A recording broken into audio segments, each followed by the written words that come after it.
Historia de la guira, parte 1.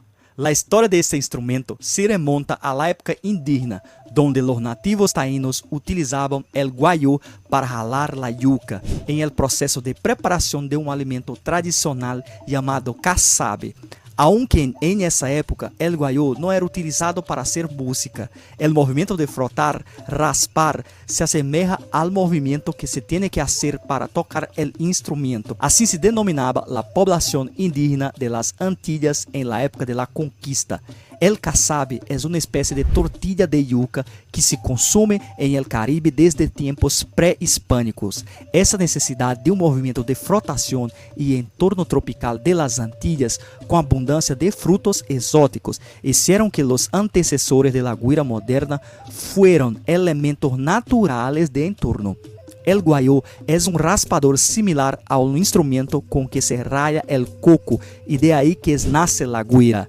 También los indígenas usaban el higuero, que tiene una consistencia sólida como la madera. Entonces les hacían unas rayitas y de esa manera nació la guira de bangaño, que en Cuba se conoce como güiro. Eso data de cientos de años atrás. La guira es un calabazo de bangaño o calabacín en forma de pera, con el cuello arqueado al cual se atravesan ranuras transversales que son frotadas con una sola varilla de metal o tres varillas clavadas en un palito, produciendo un sonido de acompañamiento.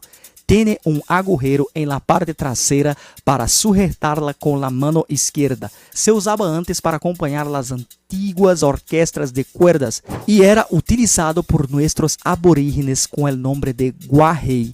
Como el banguaño no es común, se ha inventado la guira de hojalata, un cilindro de 30 centímetros de largo por 6 centímetros de diámetro, con una superficie áspera para frotarse con una varilla. Sus extremos terminan en lomos y su sonido es mucho más fuerte que el de la guira de bangaño.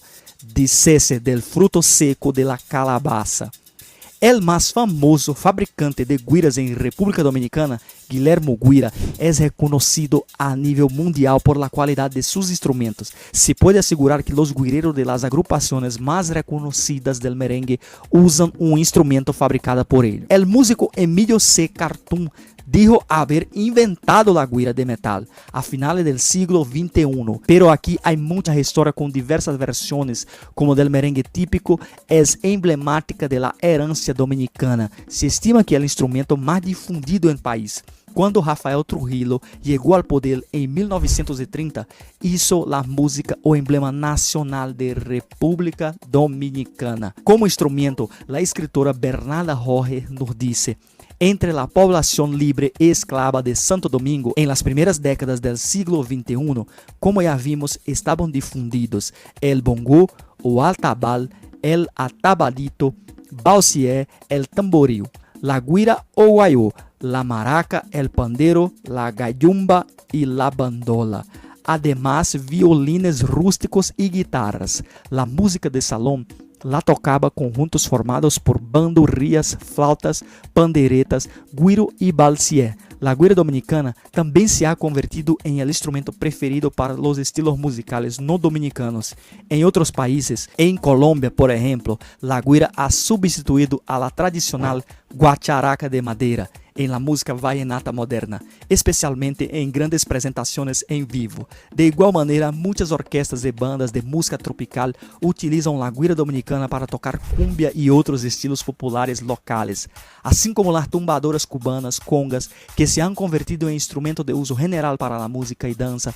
La guira se está establecido como un instrumento de percusión de uso general en toda Latinoamérica. La guira no es solo un instrumento, sino un símbolo de la rica tapicería cultural que representa tradiciones e inovaciones que continúan evolucionando. Si quieres aprender más sobre la guira, sígueme aquí. Un saludo.